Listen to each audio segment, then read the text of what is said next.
What is this? Well, this is a orchestrion, and it has two different instruments.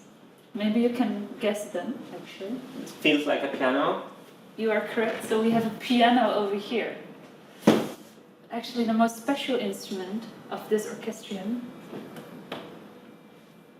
are those three violins. Wow.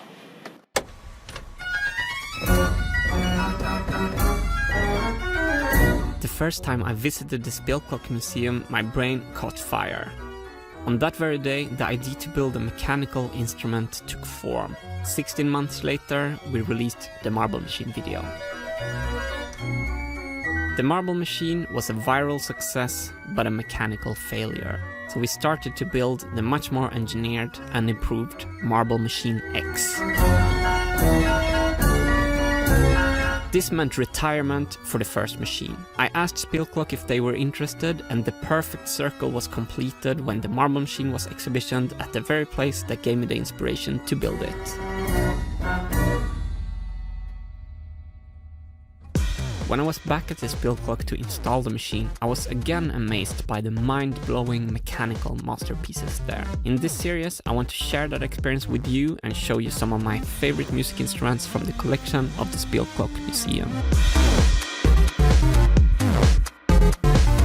In this episode, we're looking at the Phonoliszt+Violina, an orchestrion with self-playing violins.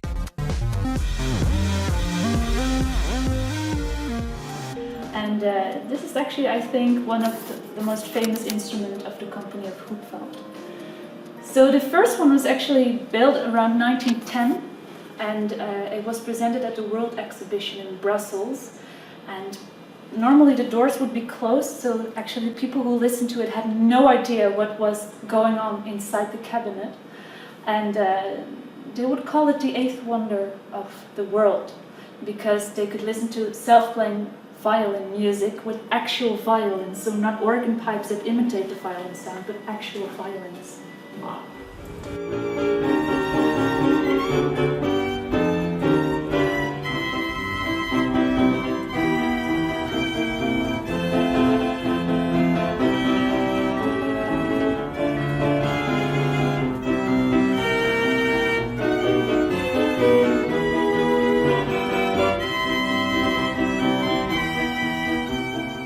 This round thing must be the bow then? Yes, exactly. Okay. So this is the bow, and it can turn around. And there are 1,300 horsehairs in there.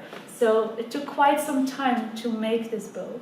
And it turns around, and sometimes it turns around a bit faster to create more volume, sometimes a bit slower to create less volume.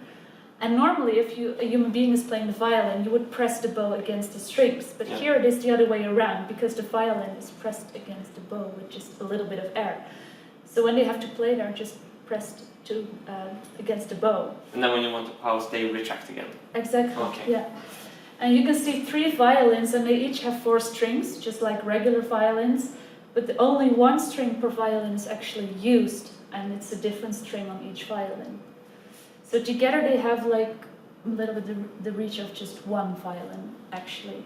And they're played by these mechanical fingers, and they have little pieces of cork underneath to imitate the human fingertips a little bit, just to make it sound more organic. Yeah. The Phonoliszt+Violina Orchestrion is built 1914 by Ludwig Hupfeld in Leipzig. For a long time, the ultimate goal for mechanical instrument makers was to build a self-playing violin. It was the holy grail of mechanical music, and many makers doubted if it even could be done. Although Leonardo da Vinci made sketches of a viola organista, he never built one. But the Hupfeld company achieved the seemingly impossible, and when the Violina was premiered at the 1910 World Exhibition in Brussels, it was advertised as the 8th wonder of the world.